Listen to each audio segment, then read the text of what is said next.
जैसे ध्यान किया है, गौरी ने यानी आशीर्वाद दिया है। और जैसे ही आशीर्वाद दिया, इधर मैया सीता जैसी यहाँ से आई हैं, इधर भगवान राम भी जो पुष्प लेने गए थे वो भी लौट करके आए हैं। इधर गुरुदेव ने पूजा की है विधि विधान से। और जैसे ही पूजा की, तब जहाँ पर ये धनुष यज्ञ हो रहा था, उस सभा में भगवान राम, लखन और गुरुदेव विश्वामित्र जी जैसे ही गए हैं, ऊंचे से सिंहासन पर बिठाया है इन तीनों को। और वहां पर बहुत बड़े बड़े राजा सभी आए हैं उस धनुष यज्ञ को देखने के लिए।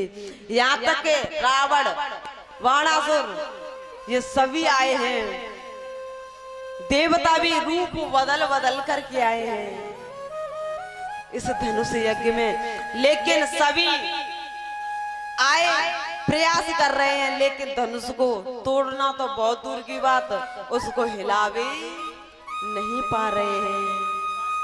भूप सहस दस एक ही वारा, और लगे उठावन तरहे नटारा।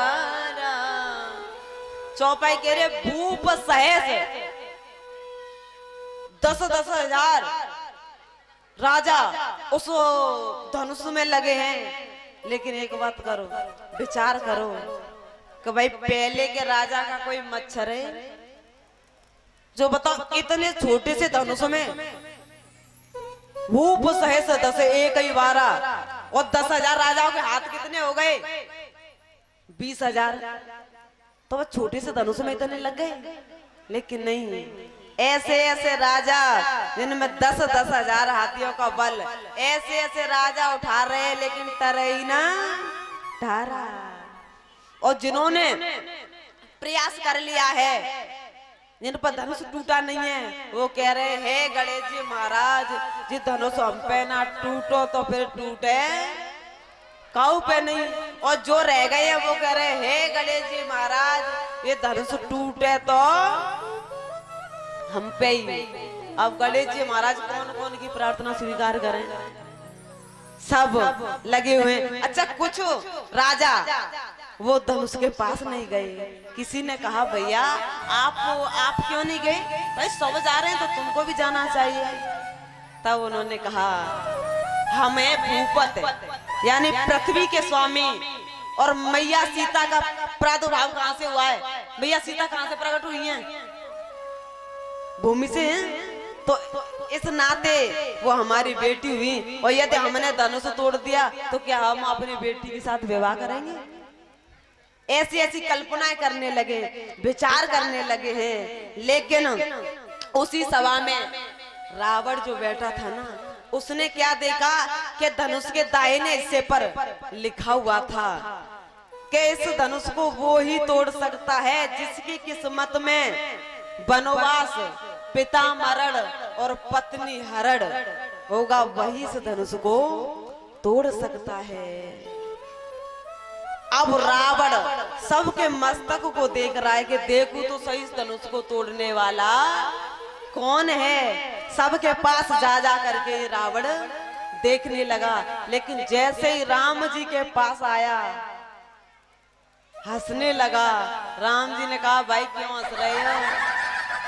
तब कहा मुझे पता है कि आपके अलावा इस धनुष को कोई तोड़ नहीं सकता। राम जी ने कहा कि भाई तुझे कैसे पता है? तुझे कैसे पता है? तब रावण ने कहा मुझे पता है जिसकी किस्मत में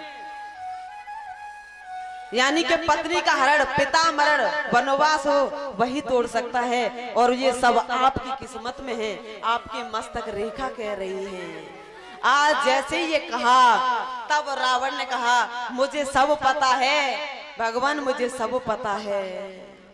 बोले रामचंद्र भगवान की जय हो। और सुंदर सी झांकी के लिए जोरदार तालियों के साथ स्वागत करें।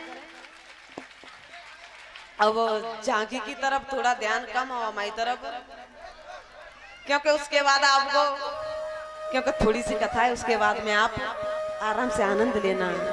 आज जैसे ही रावण गया, कहा भगवान मुझे पता है, तब रावण कहने लगा है, हे राम, ओ हे राम, तुम्हारे मस्तक पर, ओ हे राम, तुम्हारे मस्तक पर है पीताम्बर वनवास लिखा। हे राम, तुम्हारे मस्तक पर है पीताम्बर वनवास लिखा। हे राम, तुम्हारे मस्तक पर है पीताम्बर वनवास लिखा। जैसे ये कहा, राम जी ने कहा और क्या पता है, और क्या पता है वो भी बताइए ना। तब रावण ने कहा, ओ हे राम, तुम्हारे हाथों से,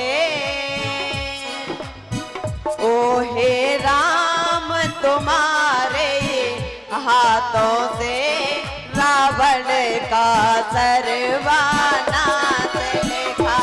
हे राम, तुम्हारे हाथों से रावण का सर्वनाश लिखा, रावण का सर्वनाश लिखा। तो ये जब पता चला है, इधर सभी प्रयास कर चुके हैं, लेकिन जनक जी ने देखा कि किसी